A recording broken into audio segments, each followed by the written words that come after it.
আমাদের এই উপমহাদেশে মেয়ে, বিশেষ করে বাংলাদেশের মেয়েগুলো যখন কাজ করতে চায়, যারা চাকরি করে না, বাসায় থেকে সংসার সামলে উদ্যোক্তা হতে চায়, তখন কিন্তু প্রথমত তারা কিভাবে কি করবে, অনেকেই অনেক কাজ পারে, অনেকেই অনেক কাজের সাথে পরিচিত থাকে, অনেকে অনেক দক্ষতা থাকে, অনেকে ওই সুন্দর মতো একটা ব্যবসাকে এগিয়ে নিয়ে যাওয়ার দক্ষতা থাকে।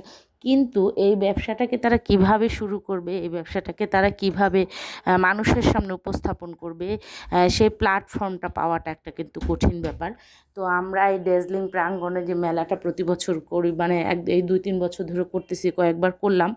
তো এই মেলাটা কিন্তু সে কারণে করা হয় যে ছোট্ট ছোট্ট উদ্যোক্তা, যেমন একজন কেক বানানো শিখেছেন, তো তার সেই শেখাটা যেন কাজে লাগাতে পারেন, একজন ভালো পিঠা তৈরি করতে পারেন, একজন ভালো কাঁথা সেলাই করতে পারেন, একজন ভালো হাতের কাজ করতে পারেন, কিংবা কারো ছোট্ট বুটিক্স আছে বা ছোট বিজনেস আছে কাপড় চোপড়ের, এই সব জিনিসগুলোকে সামনের দিকে মানে এগিয়ে নিয়ে যাওয়ার জন্যই কিন্তু আমরা এই মেলাটার আসলে আয়োজন করি।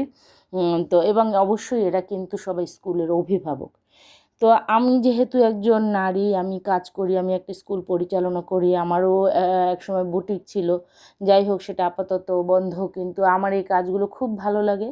এবং মেয়েরা যখন এইসব আয়মূলক কাজের সাথে জড়িত থাকে, তা আমার সবসময় মনে হয় তাদেরকে আমি উৎসাহিত করি, তাদেরকে আমি আরও বেশি আম, স্বাবলম্বী হওয়ার জন্য একটু হাতটা বাড়িয়ে দেয়। কিন্তু কারণ আমি দেখেছি, আমি কিন্তু আমাকে কেউ কখনো কোনো প্ল্যাটফর্ম তৈরি করে দেয়নি। আমার নিজেরটা নিজেরই সবসময় করতে হয়েছে। আমি যতগুলো কাজ করি, আমি সব কাজ নিজেরটা নিজে গোছাতে হয়, অনেক বেগ পেতে হয়, একটা সাহায্যের হাতও দেখা যায় পাওয়া যায় না।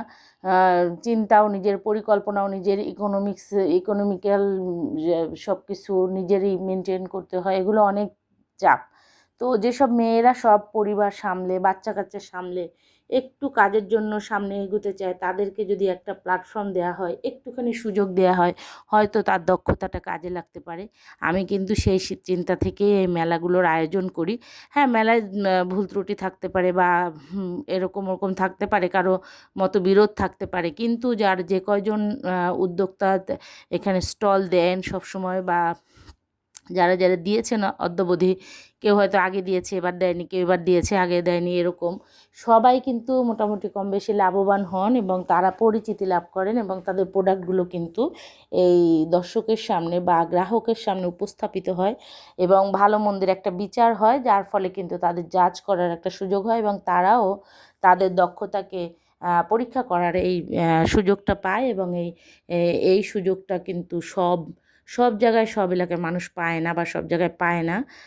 আমার কাছে যতটুকু আমার সামর্থ্য আছে, সেই অনুযায়ী আমি এইসব মেয়েদেরকে একটু হেল্প করতে চেষ্টা করি, যেন তারা তাদেরকে নিজেদেরকে একটু সামনে প্রসারিত করতে পারে।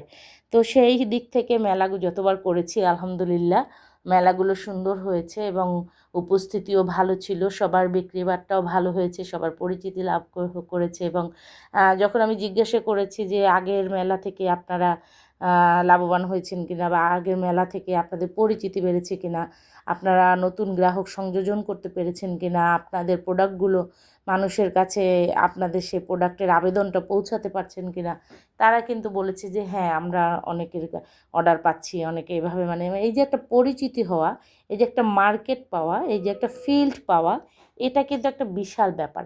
আমি যতগুলো কাজের সাথে জড়িত, আমি কিন্তু কখনো এই ফিল্ডটা পাইনি, বা আমাকে সেই সুযোগটা কেউ করে দেয়নি। তো সেই সেই বঞ্চনা থেকে আমি বলবো যে এটা আমার একটা স্বপ্ন বলেন, শখ বলেন, বা ইচ্ছা বলেন, আমি সেই জন্য এই মেলাটার আয়োজন করার চেষ্টা করি। ভবিষ্যতেও হয়তো চেষ্টা থাকবে আমার, ইনশাল্লাহ।